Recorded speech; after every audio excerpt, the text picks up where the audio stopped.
Mirëmëngjes, edhe një herë, gëzohem që ju shikoj edhe dua që të drejtohem me një pyetje si zakonisht. Edhe ndërkohë që Beni po lutej dhe pjesa që ne lexuam sot kishte të bënte me misionin që ne jemi thirrur të misionin që ta ndajmë ungjillin, të jetojmë këtë ungjillë në mënyrë praktike, por atë ungjillë që ne kemi kuptuar, atë ungjillë që ne e besojmë, atë ungjillë do ta ndajmë. Pra diçka që ne nuk e jetojmë, nuk do ta ndajmë me dikë tjetër, apo jo. Kur ne marrim një lajm të mrekullueshëm, për shembull, nëse ju merrni një kredit papritur në llogarinë tuaj të shfaqet $1 milion, a do lini njëri pa i thënë? Vetëm që se keni frikë për tyre mos ma marrin, por apo jo.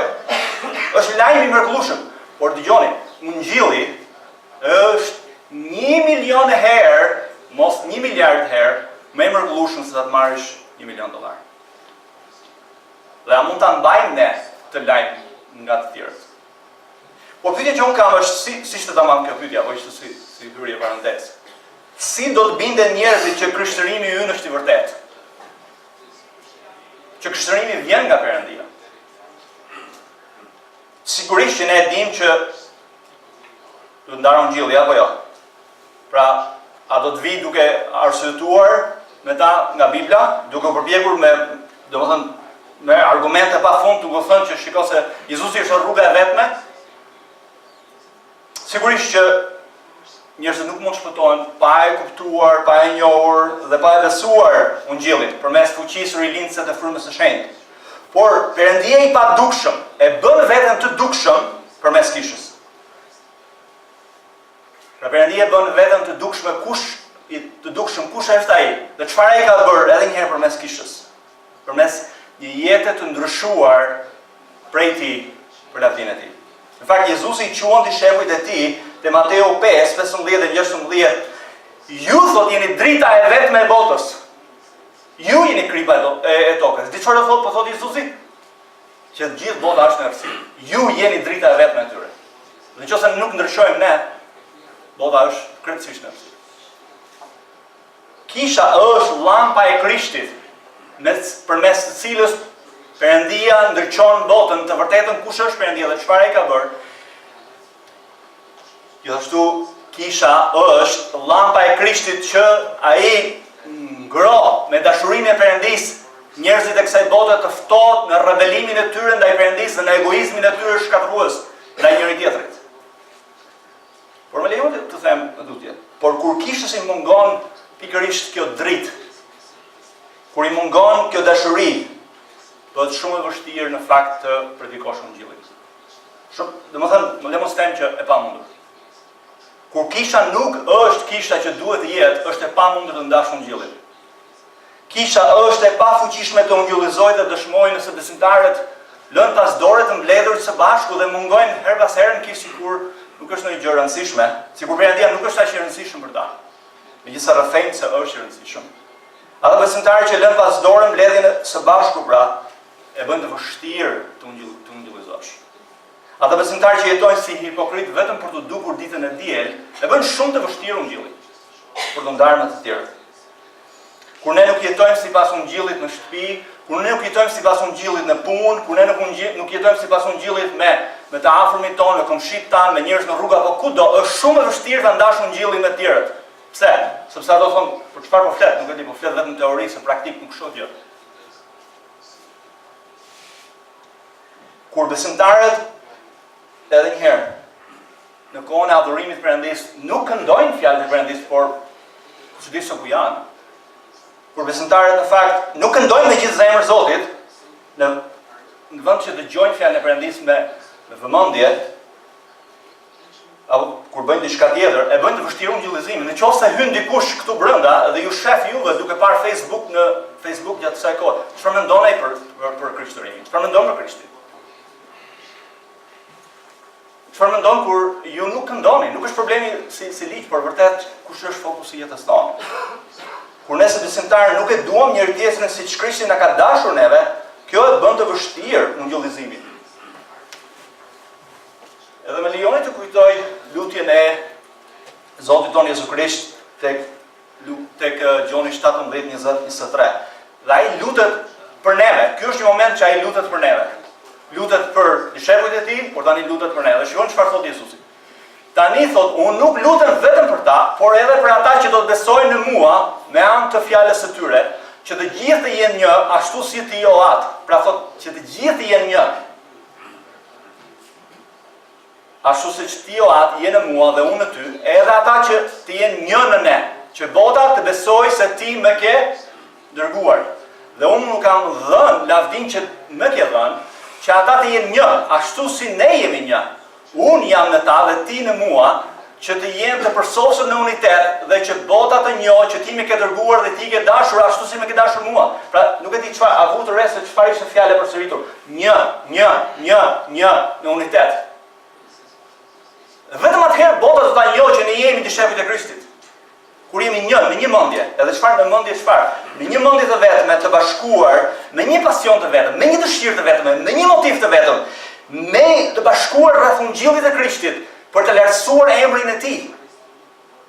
Atëherë bota do ta njohë që Perëndia atë ka dërguar birin e tij për shpëtuar mëkatarët, që i ka kthyer në një popull që kur ata jetojnë së bashku nuk bëjnë asgjë për rivalitet, as për mendemasi, por me përulësi, secili e çmon tjetrin më shumë se sa vetë vetëm, secili nuk mendon për interesin e vet, por edhe të tjerëve, kur ne kemi në mendje atë mendësi që ishte në Jezu Krishtin, atëherë bota do ta shohë Perëndinë e padukshëm, të bërë të dukshëm përmes kishës së tij. Kur ai do ta transformojë kishën përmes ungjillit të tij, siç u lut Beni dhe siç e lexuam nga mesazhi i Filipianëve. Lavdia e tij që ai në fakt po na rrit, na ka thirrur me thirrje të shenjtë, dhe ai po punon, dhe ai nuk do të heqë dorë kur nga ne, pa na bërë neve një kishë vërtet që lartëson emrin e tij. Në fakt, uniteti në Krishtin, sipas ungjillit, është një temë mjaft e rëndësishme. Për ne si kishë të vazhdojmë të dëshmojmë se kush është Perëndia dhe çfarë ai ka bërë. Ne jemi thirrur nga Perëndia, jo për neve, po për atë. Ne nuk jemi shpëtuar për vete. Ne nuk ekzistojmë për vete. Perëndia na ka thirrur neve në Krishtin për të bërë të njohur botës kush është Perëndia dhe çfarë ai ka bërë në Jezu Krishtin. Dhe kështu që sot kthehemi për herë të tretë te Romakëve kapitulli 15, vargjet 11 deri në 13 për të vazhduar pikërisht me temën e unitetit, rëndësinë e kësaj teme. E kemi parë në fakt te kapitulli 14, kemi parë 3 arsye kryesore dhe 3 parime kryesore të unitetit të dashurisë së ungjillit.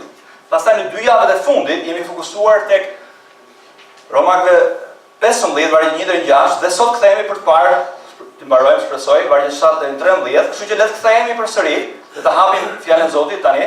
Shpresoj që e keni hapur, nëse nuk e keni hapur, le të hapim te Romakëve kapitulli 15 edhe do të shikojmë vargjet, do të lexojmë edhe një herë, vargjet 1 deri në 13. Edhe është herë e tretë që ne po lexojmë këtë vargje, por nuk na bëjnë dëm apo jo. Le të lexojmë edhe një herë fjalën e Perëndisë. Edhe ne, që jemi të fortë, duhet të mbajmë dobësinë atyre që janë të dobët, dhe jo t'i pëlqejmë vetes tonë, secili pra ne t'i pëlqejë të afërmit për të mirën për ndërtimin. Sepse dhe Krishti nuk i pëlqeu vetes së tij, por sikurse është shkruar, sharjet e atyre që të shanë ty ranë mbi mua.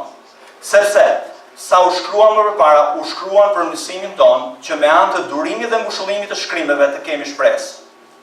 Dhe Perëndia e durimit dhe i ngushëllimit ju dhënë juve të jeni të njëjtës mendje midis njëri-tjetrit sipas Jezu Krishtit. Që me një mendje të vetme, me një gojë të vetme, ta përlëvdoni Perëndinë dhe atin e Zotit tonë Jezu Krisht. Prandaj, pranoni njëri-tjetrin sikurse edhe Krishti na pranon për lavdinë e Perëndisë.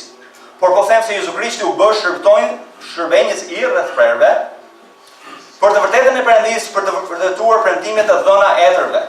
Dhe që kombët të përlëvdojnë Perëndinë për mëshirën e tij sikurse është shkruar. Për këtë do të përlëvdojë ndër kombe dhe do të këndojë lavde emrit tënd. Dhe përsëri thot, gëzoni o kombe me popullin e tij. Dhe përsëri them, dhe përsëri lavdëroni Zotin gjithë kombe. Dhe përlëvdoni atë gjithë popujt. Dhe përsëri Isaias thot, do të jetë rronja e Jeseut dhe ai do të ngrihet për të sunduar kombet dhe në të do të shpresojnë kombet. Dhe Perëndia e shpresës le t'ju mbush me çfarë do gëzimi dhe paqe në besim që të kemi mbusholli në shpresë me anë të fuqisë së frymës së shenjtë. Amen. dhe të lutemi që Perëndia do na flasë përmes fjalës së tij shkurtimisht, lutemi bashkë me mua. Po atë i dashur të lutem na fol tani përmes fjalës tënde. Fol o Zot, sepse pa ty ne jetojmë, pa fjalën tënde. Fol shërbëtorëve të tu, fol bijve të tu. O Zot, fol me frymëzën e shenjtë fjalën tënde, mesazhin tënd të qartë të fjalës tënde. Edhe lutem o Zot që ne do kemi vesh dhe zemër për ta pranuar dhe për të bindur asaj. Na ndihmo me frymën e shenjtë. Në emrin e Krishtit ne lutemi. Amen. Mirë, siç e dini, tema kryesore këtyre vargjeve që ne kemi bërë një farë përmbledhje këtyre vargjeve, kemi thënë është në mënyrë që Perëndia të përlëvdohet dhe shpaloset plani i tij shpëtimit njerëzve përmes kishës tonë, dhe të ecin me gëzim në unitet në Krishtin, duke mos i pëlqyer vetes tonë, por të tjerëve sikurse edhe Krishti ka bërë duke e pranuar njëri-tjetrin nga hiri, siç na ka pranuar Krishti për lavdinë e Perëndisë. Pra me fjalë të shkurtra dhe me jo shumë fjalë. Në mënyrë që Perëndia të përlëvdohet, në mënyrë që të njihet mesazhi i tij shpëtimit njerëzve. Çfarë na ka thirrur Perëndia? Perëndia na ka thirrur ne si kishë të ecim në unitet në Krishtin, si duke mos i pëlqyer vetes tonë, por të tjerëve, duke ndjekur shembullin e Krishtit, duke pranuar njëri-tjetrin siç Krishti na ka pranuar për lavdinë e Perëndisë.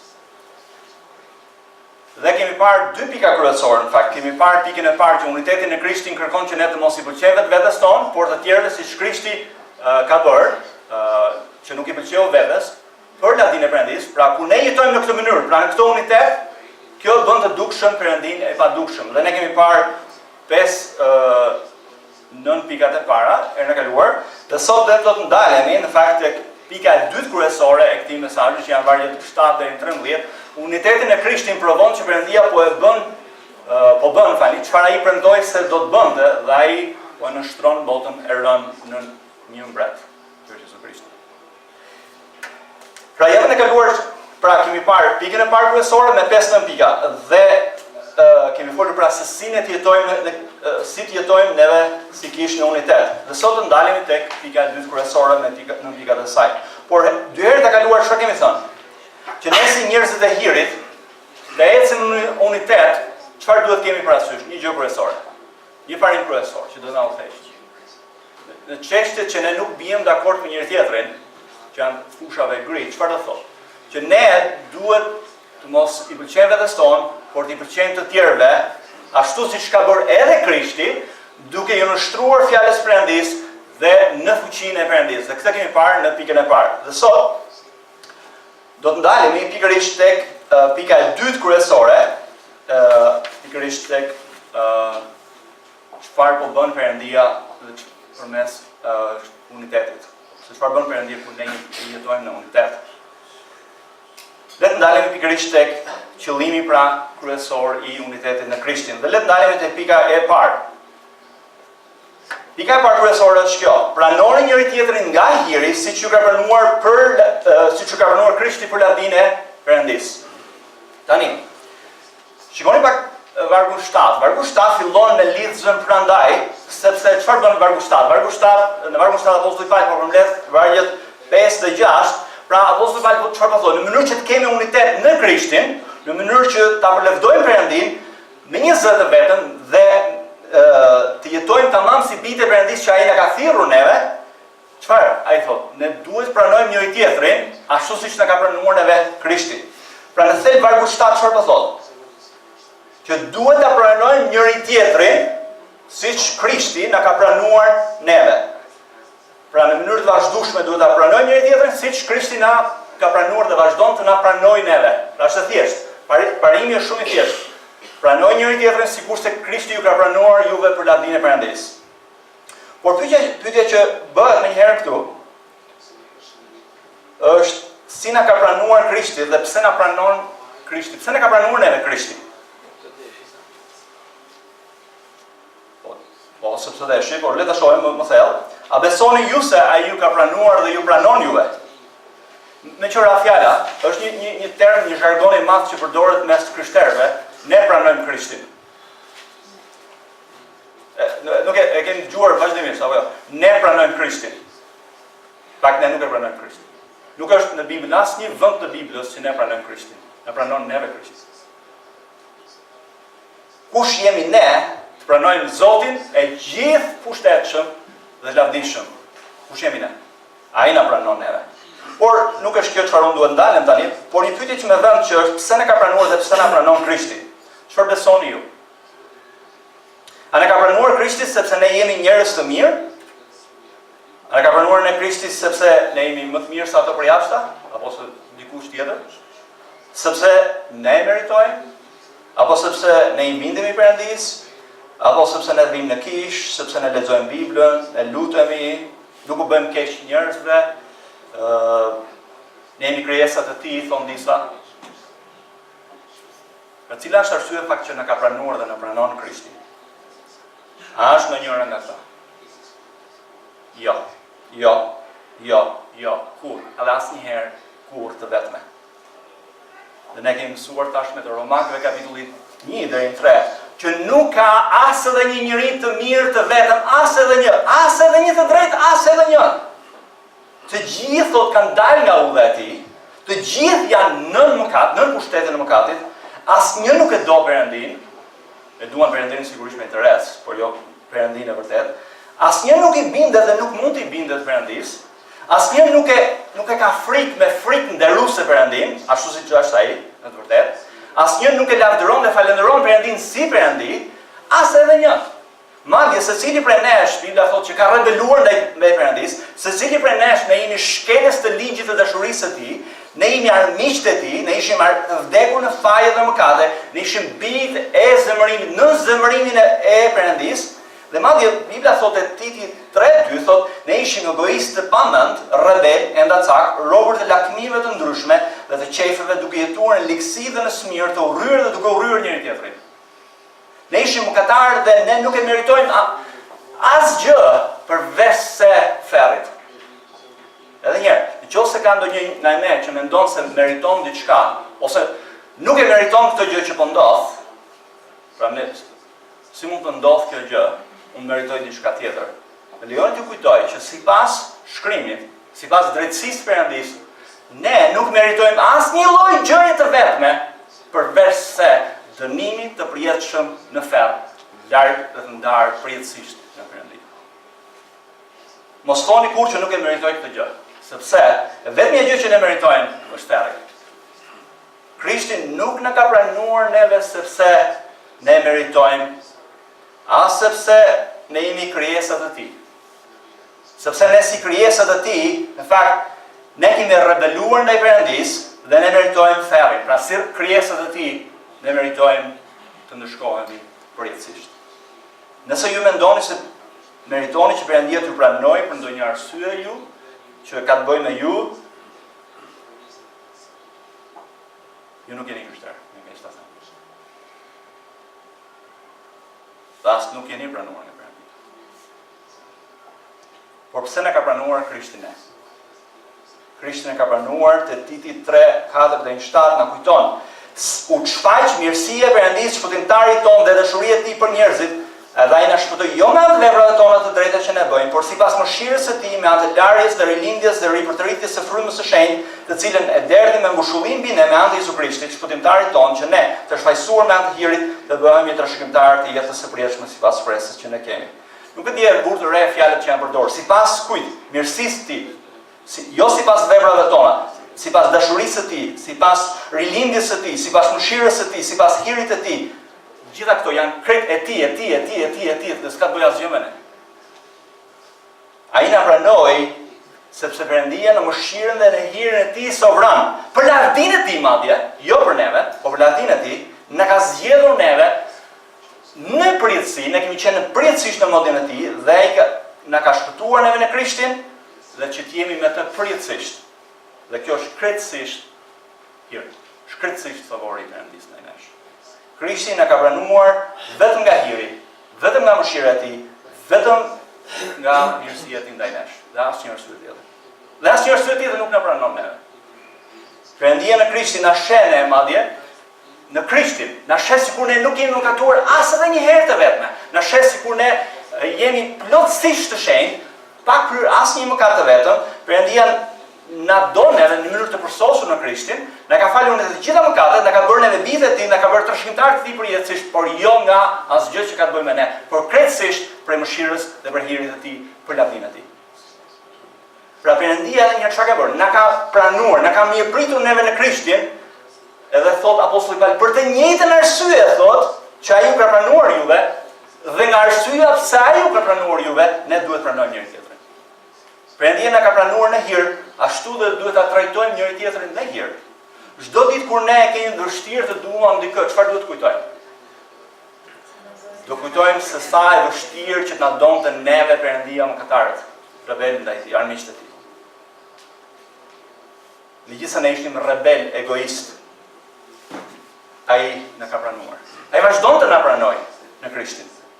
Le të kujtojmë mëshirën dhe hirin e tij të madh ndaj nesh, që nëse Perëndia ka qenë kaq i mëshirshëm, kaq i hirshëm me mua, mëkatarin, si unë mos pranoj mëkatarët e tjerë, si mund të kem vështirë me të tjerët. Ne nuk edhe një herë, Perëndia nuk na pranon neve për arsye tjetër që ka të bëjë me ne, ka të bëjë me mirësinë e tij ndaj nesh. Dhe për këtë arsye, dhe nga kjo arsye, ne duhet pranojmë njëri tjetrin, thot apostulli Paul. Madje te Efesianëve kapitulli 4, edhe unë ju ftoj në fakt që të meditoni më shumë në këto vargje në kohën tuaj, por te Efesianëve 4:32 deri në vargun 2 kapitullit 5, apostulli Paul thotë kështu: "Por jeni të mirë dhe të mëshirshëm njëri me tjetrin, pse? Madje thotë duke falur njëri tjetrin? Sikurse edhe Perëndia ju ka falur ju me Krishtin." Shikoj çfarë thotë vargu. Perëndia na ka falur neve në Krishtin. Në njëjtën mënyrë thot falë njëri tjetrin. Perëndia na ka pranuar neve. Në njëjtën mënyrë pranoni njëri tjetrin. Dhe thot bëhuni pra imitues të kujt? Të Perëndisë. Pra bëhuni imitues kush është Ati ynë qiellor? Perëndia. Bëhuni imitues të Perëndisë.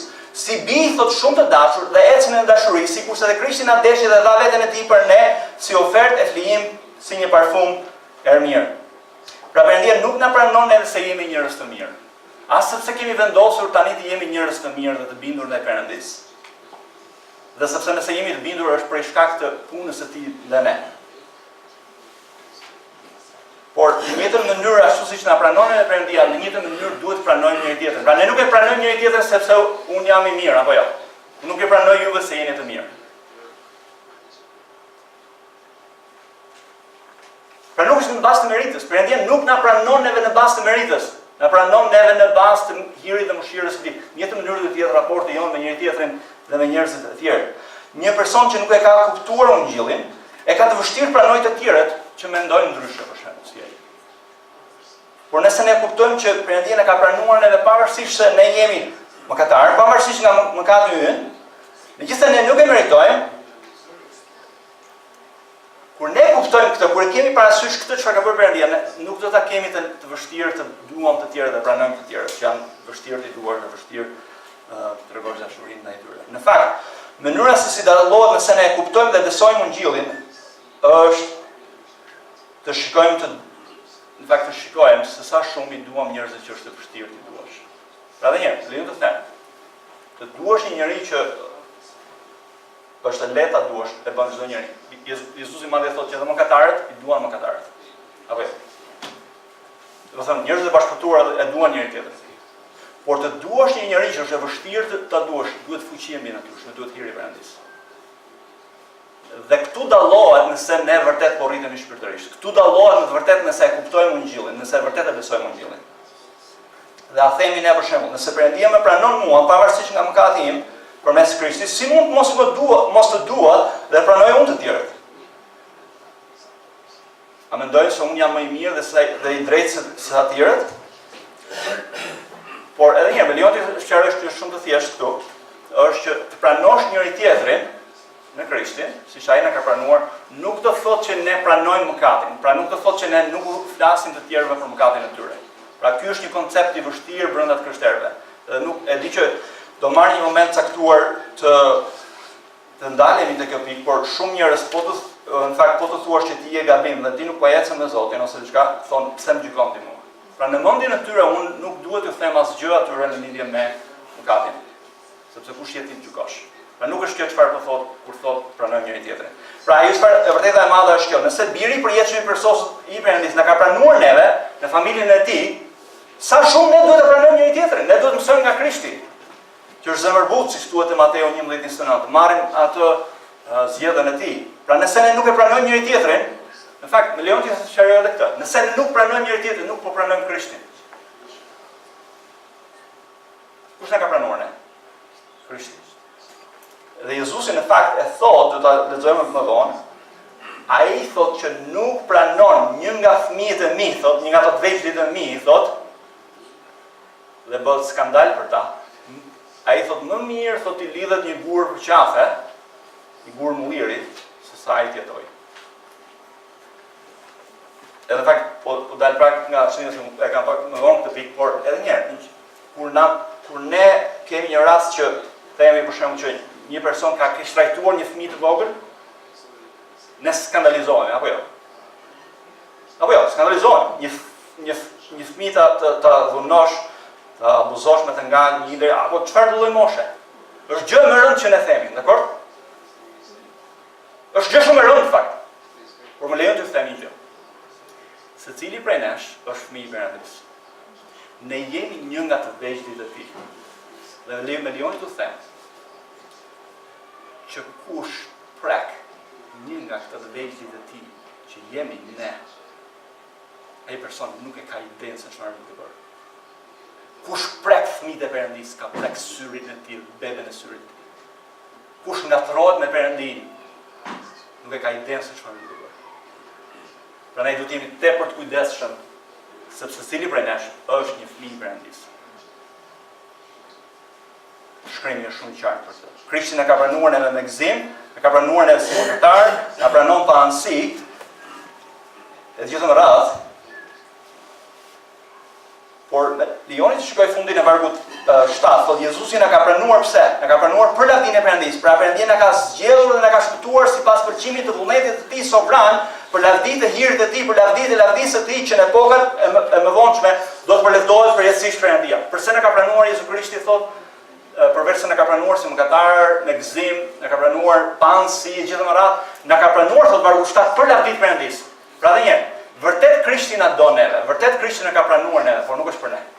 Qëse ju mendoni që është për ju. Me lejon të them një gjë, jeta juaj, martesa juaj, shëndeti juaj, gruaja juaj, burri juaj, fëmia juaj, asnjë nuk janë tuaj. Janë krejt të dhënë nga Perëndia për ju, për t'i dhënë lavdinë e tij. Shpëtimi nuk është i juaj, është i Perëndisë, që t'i jepin lavdinë atij, që t'i japin lavdinë. Çdo gjë është për lavdinë e tij, që të tregohet kush është dhe Perëndia. Te Efesianëve kapitulli 1, edhe 2, edhe 3, na thuhet shumë qartë që Perëndia na ka zgjedhur para themelimit të botës, na ka falur, na ka shpenguar, na ka bërë të shkëmbëtar, na ka për lëvdim të hirit të tij, për lëvdim të lavdisë së tij, që në epokat e ardhshme të përlëvdohet mirësia dhe lavdia e përjetshme e Perëndisë. Është gjithçka për Perëndin, gjithçka për lavdinë e tij. Nuk ka të bëjë fare me ne. Prandaj, nëse Krishti na ka pranuar në dashurinë e tij, në mëshirën dhe në hirin e tij, jo sepse e meritojmë, le të jemi mirënjohës, le ta falenderojmë, por në njëjtën mënyrë le të pranojmë njëri-tjetrin siç na ka pranuar Perëndia. Por më lejoni të kujtoj një thënie të një autori të bukur, të një autori të njohur. Dhe ai thotë kështu: mëkati rritet kur ne mendojmë se meritojmë diçka nga Perëndia. Pra kur rritet mëkati? Kur ne vazhdojmë të ngurtësohemi, të bëhemi më shumë, mëkati lulëzon. Pra ka dy gjëra. Nëse ne mendojmë se ne meritojmë diçka nga Perëndia, mëkati ynë do të lulëzojë. Nëse ne jetojmë një jetë, mbajmë mend që jemi në borxhli ndaj Perëndisë, ne do të vazhdojmë të shenjtërohemi, do të bëhemi të perëndishëm. Pra ne gjithmonë do të kujtojmë që Perëndia është krejtësisht i favorshëm. Është krejtësisht favori i tij ndaj nesh, s'ka të bëjë fare me ne. Nuk meritojmë asgjë prej tij. Por ai në hirin e tij për treguar sa i mirë, sa i mrekullueshëm, sa i lavdishëm që ai për treguar se ai veten e tij ndaj nesh, për mirësinë e tij ndaj nesh, për ta lavdëruar atë, përjetësisht ai është i mirë ndaj nesh. S'ka të bëjë fare me ne. Le të predikojmë këtu në gjillë vetes. Le të përdorim në fakt, ju ftoj që në korridor keni abetarin, ftoj që ta marrim abetarin edhe ndihmoj. Me lejon t'ju pyes diçka tjetër. Nëse ju mbani një natë zemërim për çmim apo gjykimin ndaj vëllezërve, kujtoni që Perëndia nuk mban zemërim ndaj jush. Më për shkak të Krishtit. Perëndia ju ka pranuar juve. Prandaj të thret të ndosh nga çdo inat, nga çdo zemërim, nga çdo për çmim, nga çdo gjykim ndaj kujt do qoftë. qoftë në kishë apo jashtë kishës. Pastaj, ne pranojmë njëri tjetrin me anë të hirit, si rrjedhim, në ana tjetër, me lejon të them diçka. Kthehemi prapë te kjo pika kryesore. Tani, disa e kuptojnë këtë mrapsht, dakor? Disa thonë që okay, kisha duhet më dojë mua, kisha duhet bëj këto gjëra për mua, unë i meritoj këto gjëra, njerëzit duhet kujdesen për mua dhe nëse unë nuk kujdesen për mua, unë çfarë do bëj? Do ankohem. Do bëj gjithë me radhë. Ky person në fakt po mendon se meriton diçka nga Perëndia, nuk po jeton sipas hirit. Ne pranojmë njëri tjetrin sipas hirit, është sipas hirit dhe nuk është ligj. Ne kemi në ligj. Edhe një miq, vëllezër, motra. Krishti na ka shpëtuar, Krishti na do neve, por është e gjitha në mënyrë përfundimtare për lavdinë e Perëndisë, nuk ka bëjë. Lejo të them shkurtimisht, nëse ju po përpiqeni të jeni një njerëz i mirë që të pranoj Perëndia sipas idesë njerëzore, të bëj mirë që të bësh mirë. Lejo të them që në autoritet në fjalës Perëndisë, Perëndia nuk i ka pranuar, nuk po ju pranon dhe ju keni nevojë për ungjillin, edhe unë ju ftoj në fakt të flisni me dikë, me një nga pastorët apo dikë. Perëndia në fakt të thret të pendohesh nga vetëdrejtësia jote. Ti nuk je i mirë, ti je nën zemërimin e Perëndisë. Dhe vetëm përmes mëshirës e përmes hirit të tij në Krishtin, përmes pendimit nga mëkat dhe besimit në Krishtin si Zot të shpëtimtar, vetëm në atë mënyrë do të pranoj Perëndia. Pra nuk do të pranoj Perëndia çfarë ti bën, por do të pranoj Perëndia duke besuar çfarë ai ka bërë për ty. Është e kundërta. Pra nuk ka të bëjë me çfarë ju keni bërë, po bëni apo do të bëni. Nuk ka të bëjë me çfarë keni qenë, jeni apo do të jeni. Ka të bëjë me gjithçka kush është Perëndia, çfarë ka bërë ai në Jezu Krishtin, do të besojmë tek vepra e shpëtimit të tij. Dhe kjo na çon neve tek pika e dytë, përpiqemi të hezim pak më shpejt në pikat e fundit. Uniteti në Krishtin provon që Perëndia e mban fjalën e tij, vargu 8. Tani, shikoni me vëmendje vargjet 8 deri në 9, çfarë apostulli ta na shpjegon neve, është se Krishtin e ka pranuar neve si jo hebrejt, edhe hebrejt, për çfarë? Për lavdinë e Perëndisë, apo jo? Dhe kur ata pranojnë njëri tjetrin, çfarë do ndodh? Kjo gjë po e përlëvdohet Perëndin, sepse vërteton që Perëndia po e mban fjalën e tij dhe që ai po mbledh njerëz nga të gjitha kombet në mbretërimin e tij Jezu Krishtin. Në fakt nuk e di nëse ai vu të re, në vargjet 8 deri në 12 vu të re kombet për lavdinë e Zotit, kombet, lavdinë e Zotit, populli i tij. Pra fjalët kyç janë populli i tij, lavdia e tij, kombet, gjitha kombet. Pra ideja është këtu që në vargun 8 ne mësojmë që Krishti u bë shërbëtor i rreth prerëve, që në fakt janë hebrejt, për çfarë? Për të vërtetuar që Perëndia është besnik, për të përmbushur premtimet e Perëndisë që u kishte dhënë etërve, që në fakt Abrahami, Isaku e gjithë më radhë, dakor? Jezu Krishti erdhi për të përmbushur premtimet e Perëndisë, për të provuar që Perëndia është një Perëndi që e mban fjalën. Në Jezu Krishtin të gjitha premtimet e Perëndisë janë të vërteta.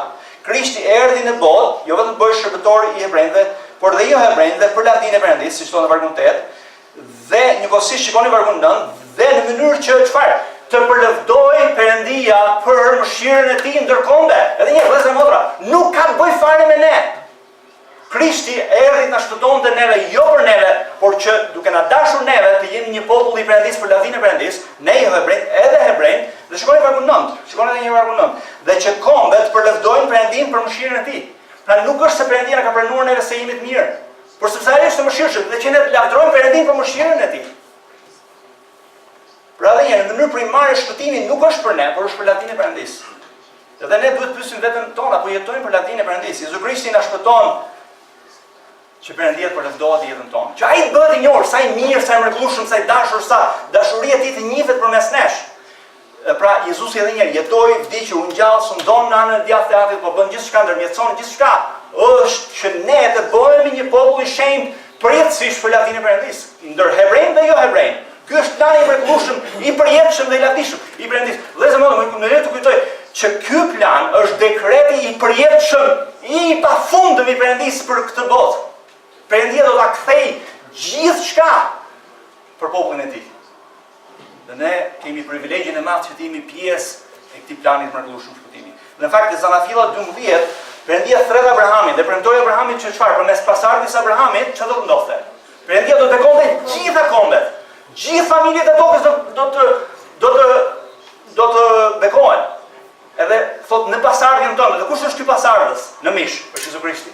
Përmes Jezu Krishtit, Perëndia shpëton hebrejt dhe jo hebrejt për lavdinë e Perëndisë.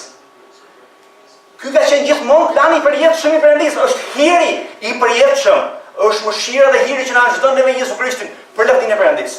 Jezu Krishti vërteton që Perëndia është plotësisht e shenjtë. Me lejon të them, nuk ka shpëtim tjetër përveç se Jezu Krishtit, sepse vetëm në Jezu Krishtin Perëndia është i shenjtë, është i drejtë, është i vërtetë. Dhe asnjë premtim i Perëndisë nuk do të mbetet pa u përmbushur. Jezu Krishti përmes bindjes së tij ndaj ligjit të Perëndisë në mënyrë të përkryer që na është numëruar neve, përmes shlyerjes së tij të mëkateve për neve, Jezusi garanton që premtimi që është bërë Abrahamit do të përmbushet. Garanton që ne do shkojmë prithësisht në shpëtim, në të përjetshëm. Garancia nuk është që ne jemi njerëz të mirë, garancia nuk është që ne jemi njerëz të devotshëm, garancia nuk është që ne lexojmë Biblën, garancia nuk është që ne lutemi apo domethënë çfarë do lloj gjë që ju mendoni. Garancia vetëm është Jezu Krishti.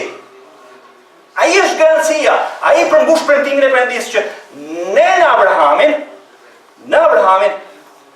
Perëndia do të tregojë që është i vërtetë, që ai do të bekojë neve për lavdinë e Perëndisë, për të treguar që Perëndia është i shenjtë, i drejtë e gjithë më radhë. Pra s'ka të bëjë me neve, është për lavdinë e tij. Kështu që garancia është e vërtetë dhe e plot 100% për gjithë bijtë e tij, për gjithë ato që ai ka zgjedhur. Pse? Garantuesi nuk jemi ne. Garantuesi nuk jemi ne që ne jemi njerëz të fortë dhe do ta mbajmë shpëtimin deri në fund. Garancia nuk jemi që ne po shenjtërohemi, është vërtetë që ne po shenjtërohemi gjithë më radhë. Por nuk jemi ne. Garancia është Jezu Krishti. Nëse duam vërtet që ne të kemi sigurinë e shpëtimit, garancia jonë është Krishti. Shiko Krishtin në kryq. Shiko çfarë ka bërë për ty. Shiko që Jezu Krishti është Zoti i përjetshëm dhe i lavdishëm, dhe ai nuk do të lojë asgjë që të marrë nga dora e Atit. Kështu që si hebrejnë dhe jo hebrejnë, kur ne jetojmë në unitet, kur ne vëllezër dhe motra jetojmë në unitet në dashuri me njëri-tjetrin dhe ndaj të tjerëve, Perëndia dëshmon dhe duket që është i vërtetë. Që ai po përmbush planin e tij të përjetshëm të shpëtimit. Që ai është besnik, që ai mban fjalën. Libri i Romakëve në fakt e shpalos këtë gjatë gjithë faqeve të tij. Kur ne njerëz të ndryshëm edhe një herë. Imagjinoni pak, ne jemi njerëz të ndryshëm. Mëkatarë të ndryshëm. Nga vende të ndryshme, me sfonde të ndryshme. Imagjino Perëndia na ka bashkuar neve bashkë. Dhe kur ne jetojmë në dashuri, duke çmuar njëri-tjetrin, duke kujdesur për njëri-tjetrin, duke dashur njëri-tjetrin siç Krishti ka dashur, kush përlëvdohet? Kush bëhet i njohur? Kush merr lavdi? Jezu Krishti. Ne jetojmë në unitet për lavdinë e Perëndisë. Para 2 javësh në fakt isha në një konferencë të drejtuesve të kishtave nga gjithë Europa. Në fakt, ndërta kishte edhe besimtarë nga Serbia. Në fakt, ishte e parë që isha në Beograd, edhe kisha një ndjesi që gjithë njerëzit që isha aty, në gjithë Serb, gjithsesi Serbi ishin nga 10 ose më vetëm, dakor? Kisha një fobi që ta nuk më duan. Po në fakt këto ishin gjithë ishin Serb, nuk ishte vështirë të gjej ku ishin. Por nga ndimi im, as nuk flisja me ata se mendoj se flisin serbisht. Por dalë nga dalë kuptova, takova disa serb edhe pash dashurinë e Krishtit që ka pasur. Dhe nuk ka gjë më të mrekullueshme. 300 sa veta nga çdo kombi i botës, nga çdo kombi i Europës, ishte nga Amerika, nga Serbia, kudo në Ballkan e gjithë duke lavdëruar Krishtin. Të gjithë duke thurë lavdi atij, edhe është një tablet e mrekullueshme që ne do të jemi në përjetësim me Jezu Krishtin duke bërë të njëjtën gjë nga të gjitha kombet, nga Serbia, nga Greqia, nga çdo kombi i botës. Është mrekullueshme. Është mrekullueshme të shikosh Krishtin tek të gjithë këta njerëz që ne mendojmë diçka ndryshe. Pastaj unitetin e Krishtin në fundit fare, ndalemi shpejt ose shpresoj.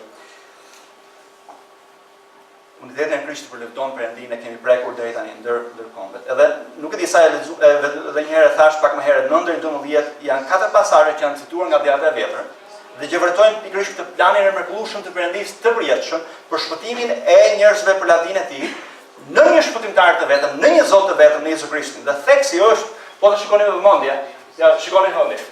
Por këtë do të përlëvdoj ndër kombe, dhe do të këndoj lavdërinë e emrit tënd. Dhe thot gëzohuni o kombe, populli yt, gjithë kombet, përlëvdoni atë gjithë popullit. Edhe nga rronja e Jezu Krishtit, rronja e Jeseut, do të ngrihet një që do sundoj kombet. Pra fjala më e përdorur kush është? Gjithë kombet, rreth një shpëtimtari, rreth një Zotit, të gjithë do të lavdërojnë Perëndin. Dhe kjo është çfarë ka bërë plani i mrekullueshëm i Perëndisë. Pra njerëzit po pajtohen nga çdo komb. Njerëzit po përshpëtohen nga çdo vend i botës, edhe nga xhungla. Edhe të gjithë do të jemi një ditë së bashku, duke adhuruar Perëndin, duke lavdëruar atë. Dhe shikoni, më vëmendje edhe një herë vargun 15:9, është Psalmi 18:49. Sikurse është shkruar, thotë, për këtë do të përlëvdoj ndër kombe dhe do të lavdëroj, do të këndoj lavdërime emrit tënd. Dhe në fakt Psalmi 18, mbreti Davidi gëzon çfarë?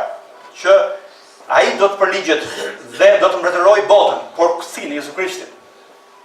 Ai do të këndoj lavdinë e Perëndisë, sepse një ditë ai do të mbretërojë gjithë botën. Por kush është ai? Është Jezu Krishti.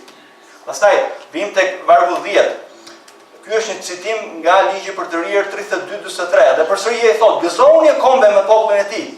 Mojsiu thret gjithë kombet të lavdërojnë Perëndin e shpëtimit dhe fitoren e Perëndisë si shpëtimtar.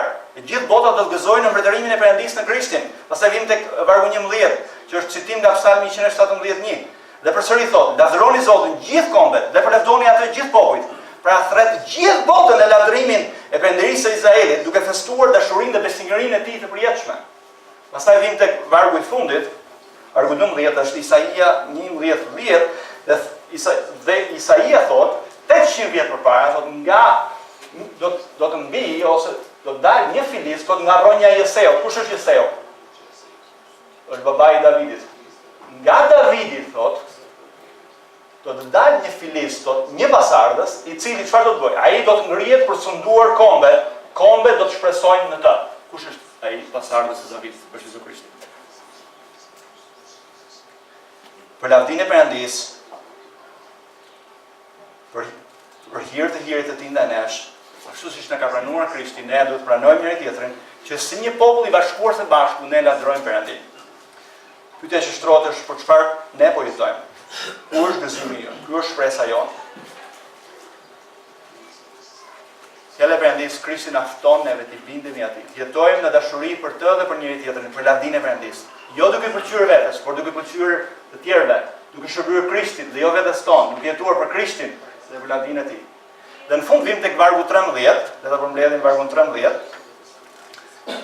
Vargu 13 në fakt është një lutje dhe vargjet 1 deri në 6 kanë një lutje. Përsëri, vëllezër dhe motra, a është e lehtë të duam njerëz që janë mëkatar, njerëz që na bëjnë keq, njerëz që na paragjykojnë, gjithmonë nuk është e lehtë. Nuk është e lehtë të duam njëri tjetrin. Nuk është e lehtë të më duash mua. Unë jam një egoist, një person që vorritem gjithmonë më shumë, është vështirë. Por me hirin e tij, çfarë na kujton në këtë marrëdhënie me njëri tjetrin, le të kujtojmë neve që fuqia jonë vjen nga Perëndia. Dhe jo thjesht duke dashur njëri tjetrin, duke u rritur me njëri tjetrin, duke nxitur njëri tjetrin, duke i shërbyer njëri tjetrit, edhe sepse ne një ditë së bashku do të jemi përjetësisht së bashku. Por apostulli Paul na drejton neve tek Perëndia që ai që na jep gëzimin. Ai na jep durimin, ai na jep paqen e frymës së shenjtë përmes besimit. Pra kjo është në kontekstin e ngushtë, por në kontekstin më të gjerë, le ta shikojmë pak në kontekstin më të gjerë. Pali thot Perëndia i shpresës, dhe Perëndia thot i shpresës, kush është ky Perëndi? Perëndia i vërtet i shpresës, i cili e ka nështruar gjithë këtë univers, ka rënë nën mallkimin e mëkatit, gjithë universi është në kotësi, por një ditë Perëndia çfarë do të bëjë? Ky Perëndi i shpresës son të vërtet, ai do të çlirojë të gjithë krijimin nga mallkimi i tij dhe do të krijojë një tokë të re dhe një qiell të ri ku biri i tij do të kthehet përsëri të restaurojë të gjithë universin në lavdinë e përjetshme, ku ne do të mbretërojmë bashkë me Jezu Krishtin në përjetësi. Kjo është shpresa e vërtetë e Perëndisë. Shpresa nuk vëllezër motra. Një autor tha kështu: besimtarët shpesh thonë duan shëndet, duan prosperitet, duan një martesë të mirë e gjithë më radhë. Tani asnjëri nga këto s'ka gjë gabim me këta, dakor? Mos më keq kuptoni. Por këto gjëra i ofron djalli, jo Perëndia. Ofron djalli për të na tunduar neve, për të na mbajtur ne të prekupuar me gjëra që janë të rëndësishme. Por ai po na mban neve larg diçkaje që është përjetësisht dhe pafundësisht më e mirë. Prekupimi mbi vetë Perëndisë është lavdia e Perëndisë. Dhe jo shëndeti.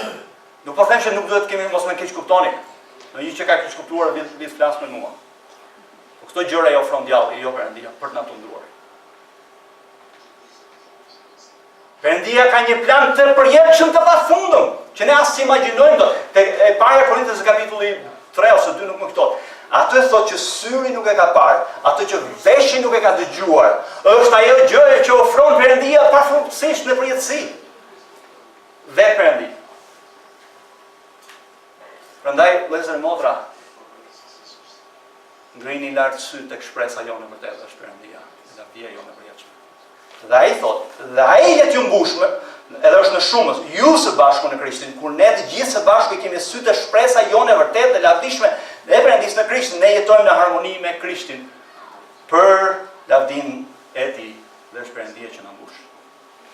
Edhe ai thotë, me çfarë doli gëzimi dhe me paqe me anë besimit në Krishtin, ne do të njohim gëzimin dhe paqen e Perëndisë me anë të besimit, duke vazhduar të shenjtërohemi për lavdinë e Perëndisë. Ndërkohë që ne jetojmë në besim dhe në bindje, ne përjetojmë gëzimin dhe paqen tani dhe do përjetojmë ato përjetësisht. Ne ambush Perëndia kur ne jetojmë në besim dhe bindje ndaj fjalës tij, në besim në Jezu Krishtin. Dhe thotë që të keni mbusholli me shpresë. Shpresa juaj të derdhet tek të tjerët. Pra, mbushur plot me shpresë, thotë. Kjo shpresë të derdhet thotë tek të tjerët. Kjo shpresë që ta njohin të tjerët thotë kjo shpresë. Pra, gëzimi dhe paqja jonë në Krishtin. Kur njerëzit shohin se sa gëzuar ne jemi në Krishtin, sa i mrekullueshëm që është Krishti, çfarë ka bërë në jetën tonë. Dhe atë paqe që ne kemi, dhe atë paqe që ai na ka dhënë, na ka pajtuar me veten e tij. Pra, ai gëzim dhe ajo shpresë që ne kemi, pikërisht në shpresën e lavdishme që ne kemi, derdhet tek të tjerët. Njerëzit shikojnë shpresën e tonë të lavdishme, duke parë shpresën tonë të lavdishme, kë shikojnë? Shikojnë Perëndinë e shpresës. Shikojnë që shpresa e vërtetë nuk është as tek qeveria, as tek paraja, as gjë tjetër, por veçse te Perëndia i lavdishëm.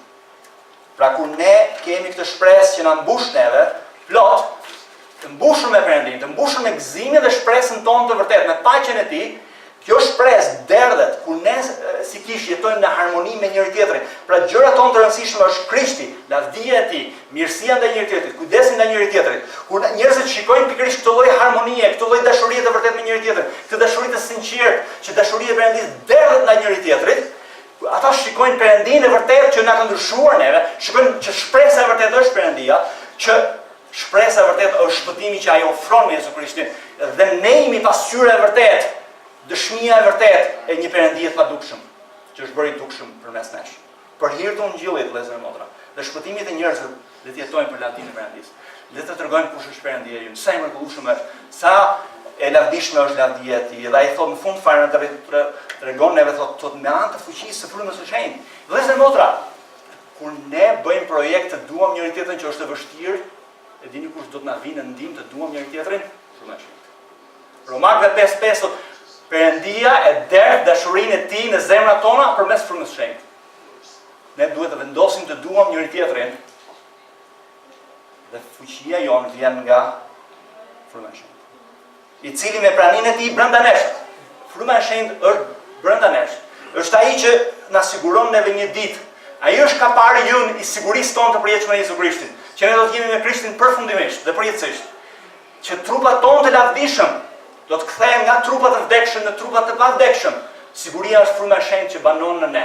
Siguria është që Perëndia që ringjalli Jezu Krishtin nga të vdekurit, e njëjta frymë që ringjalli trupin e Jezu Krishtit do ringjall edhe ne bashkë me të. Dhe fryma e shenjtë thuhet tek Romakëve 8:14 dhe 16, rënkon bashkë me ne, duke na drejtuar në lutje tek Perëndia për Perëndinë dhe duke duke na kujtuar neve premtimin e mrekullueshëm të përjetshëm, të lavdisë tonë të përjetshme si vite Perëndisë, në një qiell të ri dhe në tokë të re ku do të mbretërojë Jezusi Krishti. Kjo është shpresa jonë e lavdishme. Ky është Perëndia jonë e lavdishëm. Kjo është shpresa që ne kemi, shpresa vërtet.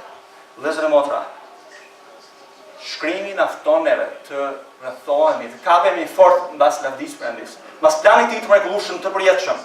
Jetojmë për Perëndinë, kërkojmë siparin mbretërinë dhe drejtsinë e tij, duke mos i pëlqyer vetes, por duke ndjekur shembullin e Krishtit, duke pranuar njëri-tjetrin siç Krishti e ka pranuar për lavdinë e Perëndisë dhe në mënyrë që të shpaloset plani i mrekullueshëm i Perëndisë së shpëtimit në ne dhe përmes nesh, dhe në këtë mënyrë ne t'i drejtojmë njerëzit tek shpresa e vërtetë, e lavdishme, e përjetshme, e mrekullueshme, e vërtetë e Jezusi Krishtit.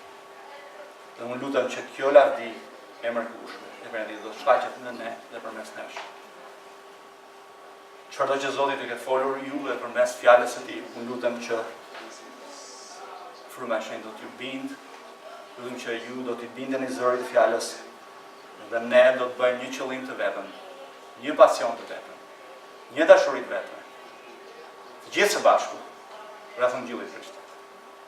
Të gjithë së bashku duke jetuar për Krishtin. Të gjithë së bashku duke shërbyer Krishtit në Krisht e jashtë Krishtës.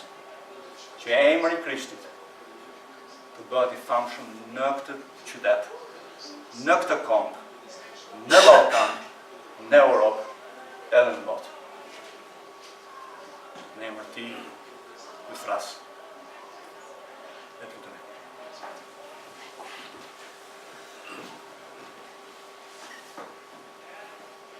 O Ati shenjtë, falenderojmë ty o Atë që ti na ke thirrur neve me një thirrje të shenjtë.